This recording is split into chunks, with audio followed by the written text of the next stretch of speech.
Bonjour à tous et à toutes. Est-ce qu'il y a des nouvelles ce matin de frères et sœurs ou bien... Toujours le beau jour d'Hélène, tout le monde. Toujours, et on met toujours le beau jour de notre part aussi. Et prions donc pour chacun, prions pour la maman de Joseph, d'André. Et prions aussi pour notre frère Brent, pour notre sœur Conforte aussi. Continuons toujours à prier pour chacun de nos proches et c'est bien de mon côté également. Je ne savais pas quoi prendre comme étude cette semaine, et puis j'ai eu comme ça une pensée qui m'est venue. Et j'ai pensé au passage de ce que notre frère Joseph a lu tout à l'heure. C'est le passage de Luc. Luc chapitre 13, versets 22 à 30. Et il y a... c'est d'abord un très beau passage, hein, donc un très beau passage, et qui est un passage assez important. Parce que dans ce passage-là, il y a une question que les disciples disent à Jésus. En ce temps-là, donc, tandis qu'il faisait route vers Jérusalem, Jésus traversait ville et village en enseignant. Quelqu'un lui demanda, « Seigneur, n'y a-t-il que peu de gens qui soient sauvés ?» Et Jésus leur dit, cette phrase qui est si importante, « Efforcez-vous d'entrer par la porte étroite. Car, je vous le déclare, beaucoup chercheront à entrer et n'y parviendront pas. » Et là, c'est quelque chose qui nous interpelle. Cette fameuse porte étroite qu'on a toujours entendue, qui mène à ce chemin étroit. Nous savons qu'il y a deux chemins. Il y a deux chemins. Nous n'avons pas le choix. Il n'y en a pas 50, il y en a deux. Il y a ce chemin étroit, où il y a le Seigneur qui est derrière cette porte, qui attend que nous frappons. Et il y a ce chemin spacieux, large, agréable, illuminé, où beaucoup, malheureusement, y vont et prennent ce chemin-là. Donc, si nous voulons être chrétiens, nous avons des concessions, des engagements envers notre Père et notre frère Jésus-Christ. Si nous voulons franchir cette porte étroite, nous devons faire comme Jésus, c'est-à-dire porter notre propre croix.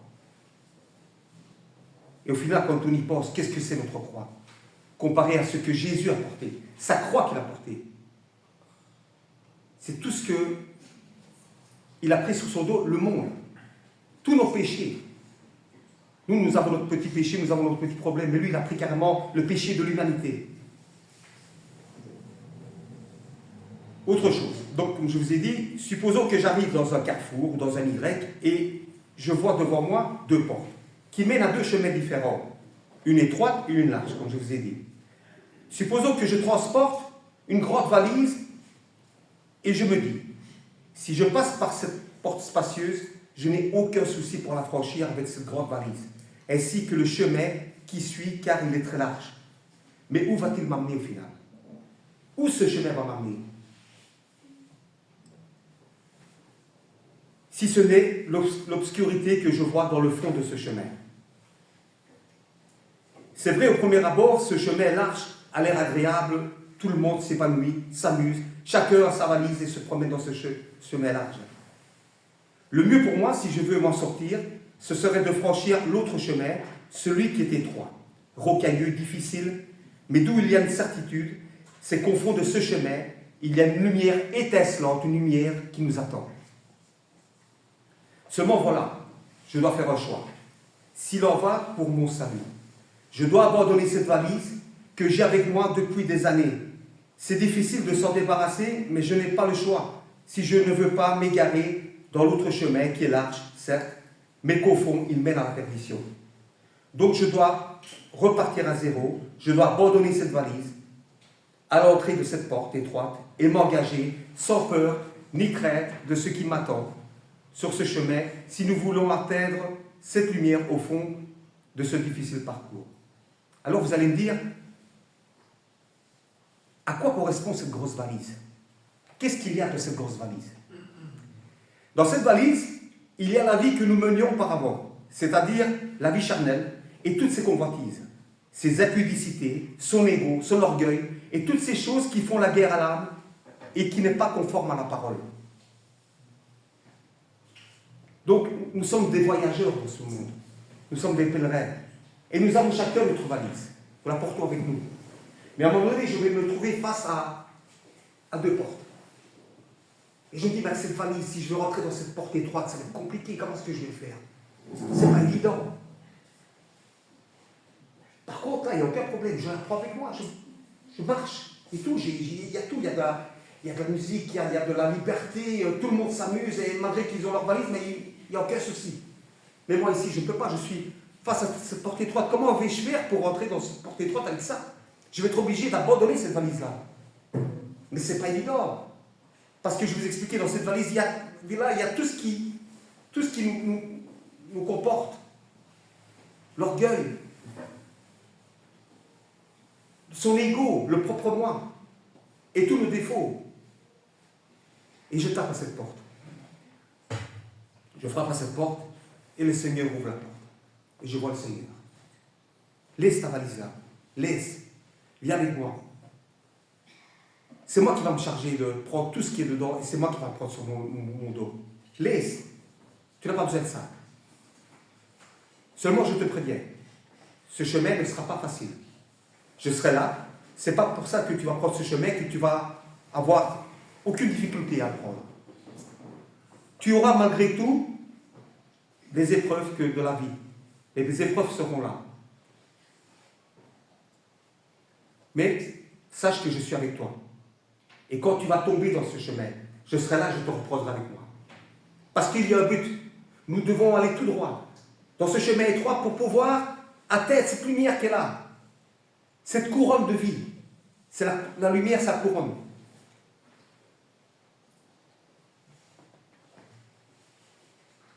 Si nous voulons donc suivre le Christ, notre guide, celui qui éclaire notre chemin étroit, et une fois cette porte franchie, une fois baptisés, nous ne devons plus nous retourner pour avancer, mais avancer avec confiance, avec certitude afin de décrocher cette couronne de vie qui se trouve au fond de ce chemin.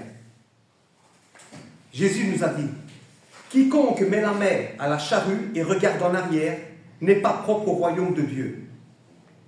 Donc si je ai confiance au Seigneur, si j'avance avec lui, je ne dois pas me retourner et regarder cette valise, regarder ce que je laisse derrière moi. Je dois partir avec lui, avec confiance et avancer. Avancer. Nous ne devons plus nous retourner. Il y a un exemple que nous devons regarder, c'est dans le fameux passage que nous connaissons, c'est avec Sodome et Gomorrhe, avec la femme de Lot. Qu'est-ce qui s'est passé? Dieu a dit, avancez, ne vous retournez pas. Ne vous retournez pas, car je vais juger cette ville. Mais qu'est-ce qu'elle a fait, la femme? Elle s'est retournée. Elle s'est retournée parce que elle avait de la peine d'abandonner cette ville où elle a grandi. Elle avait de la peine. Mais malgré tout, elle n'a pas écouté. Et elle s'est retournée. Et qu'est-il arrivé à la femme de Lot? Une statue de sel. Donc devant une foule immense se pressant autour de lui pour entendre chaque parole de Jésus, il a donné d'autres exemples montrant non seulement combien il est facile de donner son cœur au Seigneur, mais aussi combien l'obligation de devenir chrétien est lourde. Parce qu'il n'est pas facile d'être chrétien. Nous devons le reconnaître. Si ce serait facile, tout le monde se mettrait là. Tout le monde serait chrétien. Mais non. Cette porte étroite, ce chemin étroit, rappelons-nous-en. Il est compliqué ce chemin. Il n'est pas facile. Dans Luc, chapitre 14, verset 26, Jésus dit, « Si quelqu'un vient à moi et ne haït pas son père, sa mère, sa femme, ses enfants, ses frères et sœurs, et même sa propre vie, ne peut être mon disciple. » C'est dur quand on lit ça. Donc il faut haïr son père, sa mère, son frère, sa sœur, et même sa propre personne pour pouvoir suivre Jésus. Mais si on s'arrête là, il n'y a personne qui va se faire chrétien. Il n'y a personne qui va se retourner vers le Seigneur. Cette instruction semble étrange jusqu'à ce que nous comprenions le sens de la langue originale. Haïr sa famille et même sa vie est une expression rhétorique cela signifie désirer quelque chose de moins qu'une autre chose. En d'autres termes, l'amour d'un chrétien pour vivre selon la voie de Dieu doit être plus grand que l'amour qu'il a pour toute relation humaine ainsi que pour lui-même. Moi, j'adore ma mère. Ma maman aussi. Nous avons tous une maman. Nous l'aimons. Mais si ma mère me dit, écoute, non, mon fils. Non. On a grandi dans le catholicisme, nous sommes catholiques. Je ne veux aucune... il ne faut pas que tu ailles... que tu sois comme nous sommes ici. Donc tu dois me suivre. Mais si moi j'ai cette volonté de suivre le Seigneur, si moi j'ai la volonté de prendre ce chemin, mais je dois dire non. Fâche-toi s'il le faut, mais je ne peux pas. Je ne peux pas. Et des personnes, malheureusement, tout dépend de la foi, ils vont faire marche arrière, il faut repartir en arrière, et vont suivre les proches, la mère, les frères. Donc, en d'autres termes, l'amour d'un chrétien pour vivre selon sa voie de Dieu doit être plus grand que l'amour qu'il a pour toute relation humaine ainsi que pour lui-même. En Matthieu chapitre 10, 34, Jésus dit « Ne croyez pas que je sois venu apporter la paix sur la terre. Je ne suis pas venu apporter la paix, mais l'épée. » Là, encore une fois, s'il y a des gens qui sont mal intentionnés, qui veulent tordre l'esprit, qu'est-ce qu'il peut dire? Jésus, il ne vient pas porter la paix, mais il vient porter l'épée. C'est drôle, ça. Qu'est-ce qu'on enseigne dans cette Bible? Et pourtant, si on doit se référer à ce que la personne pense de ce qui est écrit, on pourrait dire, mais qu'est-ce qui s'est passé dans le jardin de Gethsémani quand on est venu chercher le Seigneur? Quand Pierre a pris l'épée et qui a coupé l'oreille à celui qui voulait le prendre de Jésus, qu'est-ce qu'il a dit? Jésus a dit, Pierre, remets l'épée dans le fourreau, car celui qui vivra de l'épée mourra de l'épée. Donc déjà, on voit bien qu'il y a l'incohérence à ce qui est marqué. Mais ici, Jésus, c'est pas pour ça qu'il veut dire. C'est pas pour ça. Je suis venu mettre la division entre l'homme et son père, entre la fille et sa mère, entre la belle-fille et sa belle-mère. Et l'homme aura pour ennemi les gens de sa maison. C'est-à-dire, si nous désirons de tout notre cœur prendre le chemin étroit et suivre notre guide, le Seigneur Jésus, mais que même les plus proches qui nous entourent, parents, enfants, sa propre femme, ou son propre mari, le plus proche qu'on a, et même nous, notre ego. Si on nous attire vers cette porte spacieuse, nous devons y renoncer afin de confirmer ce que le Christ a annoncé. Je suis venu mettre la division.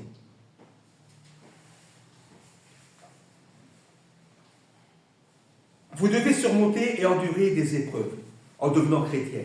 Les épreuves, les difficultés nous accompagneront comme avant de pénétrer cette porte étroite. Mais avec la seule différence, nous aurons le Christ comme consolateur.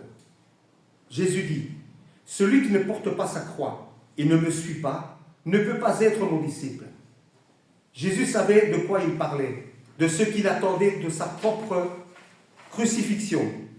Mais une fois son plan accompli, il a vaincu la mort, donc l'espérance de la vie éternelle.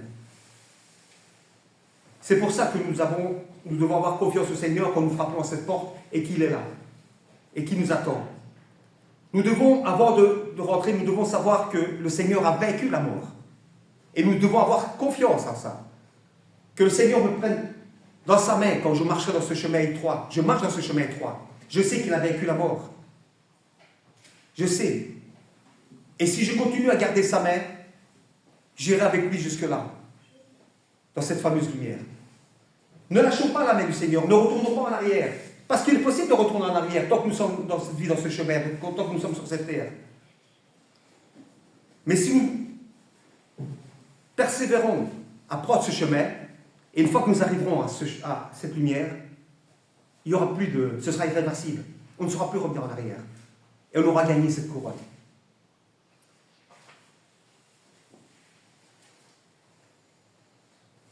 Il y a d'autres exemples dans la Bible concernant les difficultés à franchir cette porte. Je vous invite à prendre avec moi, si vous voulez, Matthieu 19, à partir du chapitre 16 Matthieu chapitre 19, à partir du verset 16 au verset 26.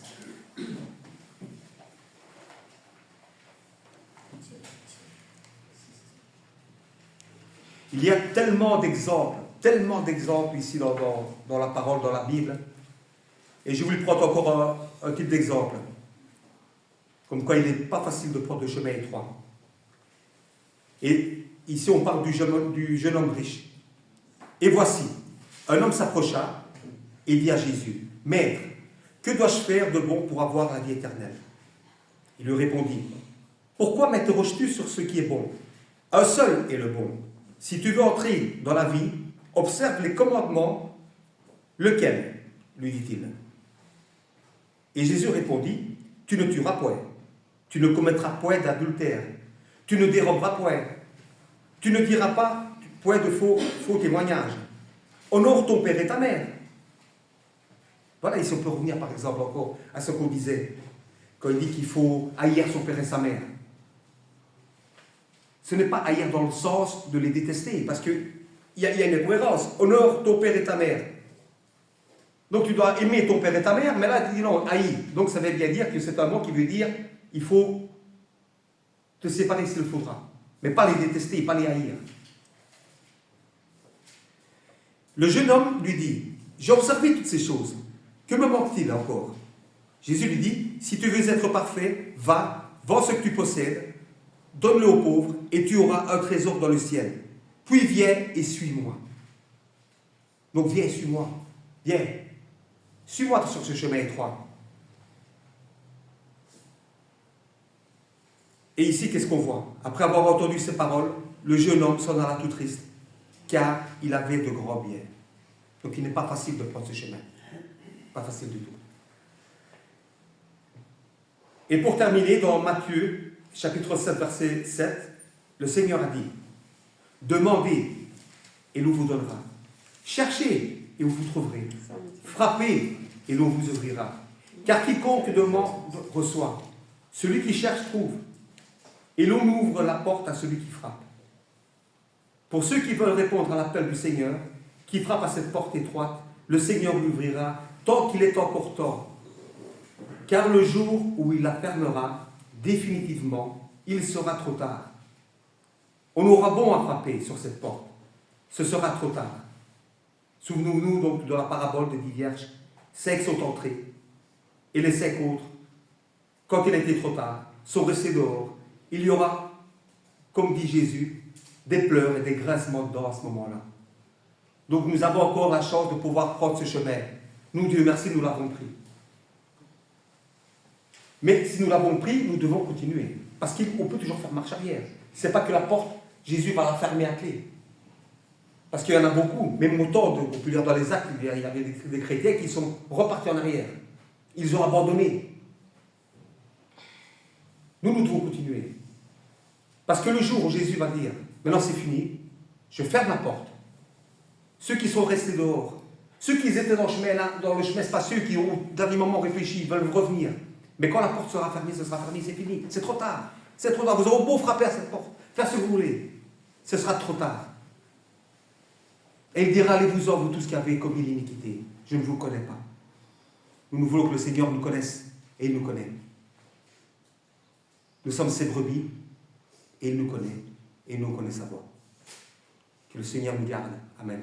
Je vais dire un mot, le mot haïr, c'est un mot très fort, et les gens pourraient l'interpréter pour dire Justement. Jésus peut dire une chose pareille. Mais le mot original du mot haïr, ça veut dire, le mot grec veut dire plusieurs choses. Ça veut dire haïr, mais ça veut dire aussi préférer. Donc, dans certaines Bibles, il est écrit celui qui me préfère à son père, à sa mère. Alors, c'est comment dire, c'est plus doux que de dire haïr. C'est ça. Parce que ce mot original veut dire haïr, veut dire aussi préférer. Oui, justement, mais il ne faut pas prendre à cœur ce mot-là. Voilà. Parce que sinon. Et certaines versions, ils marquent préférer et d'autres marquent haïr. C'est ça. Donc voilà, ce sont des mots, comme il dit, mots rhétoriques, donc ce sont des mots qu'il ne faut pas prendre au premier degré. C'est pas un moment, c'est des mots qui veulent dire, comme tu dis, préférer. Préférer, c'est comment dire, voilà. C'est le mot original, c'est ça. Préférer, haïr, c'est exactement le même mot en hébreu. Et justement, si un jour quelqu'un viendrait nous trouver, quelqu'un qui se pose la question, il dit, oui, mais pourquoi je dois haïr mon père et ma mère? Je dois lui expliquer que c'est un mot qui c'est pas le sens de haïr. Alors sinon toute la Bible est fausse, il y a une incohérence énorme, on ne se comprend plus. Donc c'est qu'on doit, comme tu dis, on doit préférer plus. C'est pas pour ça que je dois abandonner ma mère, je dois abandonner mon frère, abandonner... Que du contraire, parce que ce sont peut-être nos prochains. Déjà, pour commencer, on doit respecter ce que dit la parole. Donc c'est aime ton prochain comme toi-même, honore ton père et ta mère. Donc on ne doit pas, comment dire, Jésus dit, je ne suis pas venu pour juger le monde, mais pour sauver le monde. Donc ces personnes-là, elles sont mises à part sur notre famille ou bien des proches, ce sont nos prochains. Ma mère ou n'importe qui peut dire, oui, mais au final, c'est vrai, tu avais raison. Tu avais raison. Voilà.